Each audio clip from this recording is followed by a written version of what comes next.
So, Kristin, Pam doesn't know that she has a sister yet, Willa.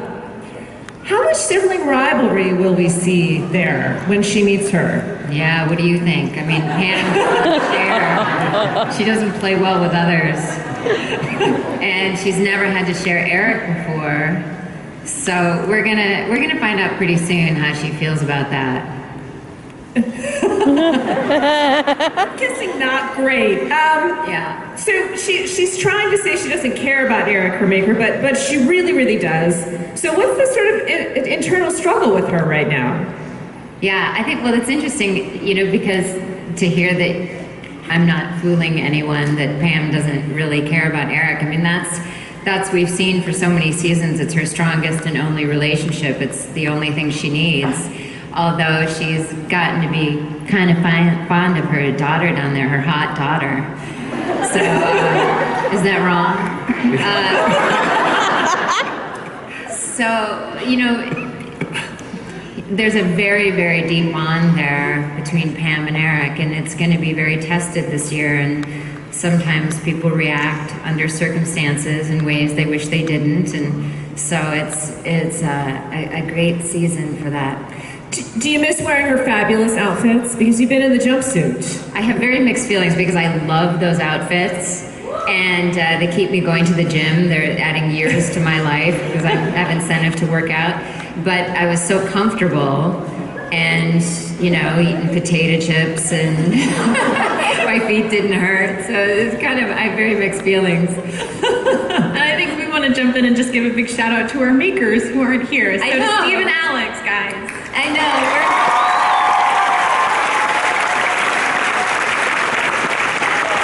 We're orphans tonight. I know, we miss our daddies. Our daddies are here. Aww. Well, good progeny. Very good progeny. I'm sure they miss you too. And if you have to leave, suddenly we'll understand they're calling you. So Anna, your husband, Anna Camp. Sorry, you don't. Your husband is a gay. Steve is a gay American vampire. Do you still have feelings for him? For Steve? Oh, what do you got? Of course. My first husband, you know. Baby, look at my eyes. Yes. I want you to think back to our wedding night. I'm right there. I want you to think about what I asked you to wear for me. Oh, I remember that. And all the belt buckles it had on it. All those gadgets and things. Look at me and tell me you don't really love me anymore. I can't. I love you, honey. That's what I thought. Oh, so sweet. So sweet. Yeah, but Michael, is Steve still carrying a torch for Jason? Oh, yeah.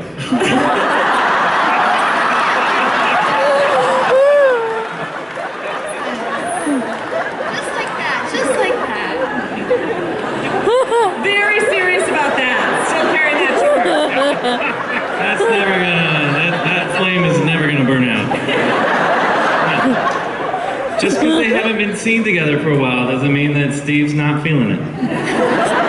So he might have some dreams as well. You never know. Okay. All right. Rob, how was it to actually, let's talk about Jason a little bit. You had a very interesting scene with him. A grooming scene. Mm-hmm. Tell us about shooting that. Well, there was a lot of rehearsal. I actually thought it was a hazing to begin with. I thought it was like, because nobody told me that this was going to be happening, and I thought that Brian was like just messing with me. Like they'd put it in, and then I'd act it out, and then they'd be like, it's not really in the show. And it was actually fully in the show. And Ryan made me feel like a lady that day. He couldn't have been more gentle. Not too much tongue. He was Just a little, not too much, just a little. not too just the right amount. And Little peekaboo. it was. I fulfilled the dream of many ladies in this audience. Who could complain about that?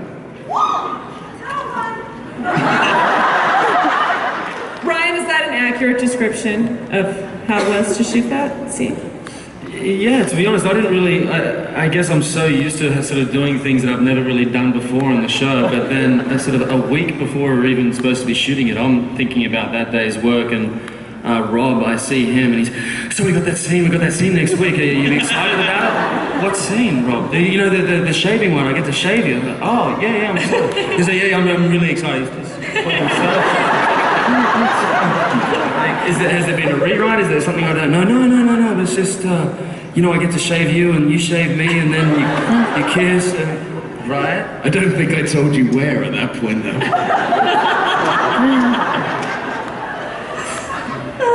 It was.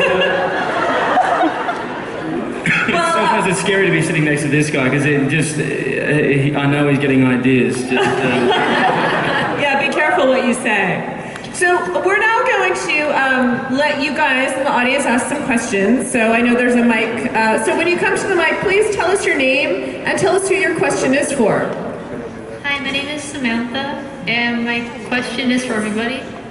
What was your favorite scene? This season? Yeah, any season really. Does anyone want to jump in? I think I have a lot of favorite scenes, but I always go back to the barbecue scene in season 2 with Ryan and Anna. That was so much fun to shoot. Yeah. Anna Paquin, what about you? What's been your favorite Sookie scene? Ever? Yeah, ever. Kicking Debbie Pelt's ass. Because Sookie gets beat up so much. Right. And usually she's matched up with someone that she is not physically able to go toe-to-toe with. And she's able to, really throw down. And we worked very hard on that. Our stunt gals need a big old medal. And that was so much fun. That was great. We're going to go to the next question. So let us know your name and who the question's for. Hi, my name is Sonia, and my question is for Joe and also for Anna. How do you like the direction that your character is going this season? Joe, you want to start?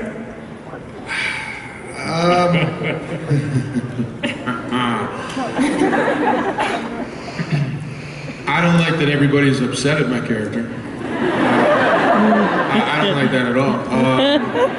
But, in my mind, I have to justify my character's actions. So, for me, episode 2, although, I love the friendship between Sam and Alcide. I love that. That was some of my most favorite scenes of the film were the bro-downs with Sam. But, this little girl just lost both of her parents, and one of them I was responsible for murdering her father. And if the police came and got involved, they would take her to live with her grandmother. So, being a pack master is a bit like being a mob, kind of like a mafia boss, where we're shapeshifters and werewolves. We can't go to the cops, so I have to do what the cops can't. And I came to take her to come live with her grandmother, which legally they would have done. It just happened that Sam punched me in the face first, and then all hell broke loose. But it was sad. You came onto my property. So Anna Paquin, what about you? How do you feel about the direction Sookie's taking this season? Well, she's not being anyone's doormat, She's kind of sick of taking whatever from whomever, and is kind of more independent and strong and tough, and she's been heading there, but it's been really nice to feel like she's actually finally really learning from all the incredibly odd, bizarre, and unfortunate stuff that's happened to her. Yes. And that is sort of a direction that I think comes through. Yeah, it's exciting to see. To go in, and it's fun to play, and because that's the whole beauty of doing television is you get to work these characters over years. So, it's fun to get rid of this place. Great. Yeah, Sookie is changing, definitely. So, next question. We have time for one more question. Hi, my name is Daniel, and I first want to say, Ryan, that's an awesome shirt. I have to find myself one of those. And my question is for Brian. Yeah. Throughout the series, we've had vampires, werewolves, demons, witches, and gods. And my question is, are you going to be bringing in any more kinds of creatures into the series? My honest answer to that is that I feel like this show is ultimately about the relationship between vampires and humans. And it's about this town. So I actually want to sort of bring it in a little bit. I feel like we've at times hurt ourselves. I mean, of course, Charlene's books did that, and I don't want to discount it at all. But, you know, my hope is to get all these people we love sort of living under the umbrella of one story and one thread, and really just make this a show about this small town that we've all come to know and love. So, you guys, before we wrap up, I just want to remind you, you can follow at True Blood HBO for more official True Blood Comic-Con coverage, so make sure you do that. And please, let's give a huge hand for this amazing cast.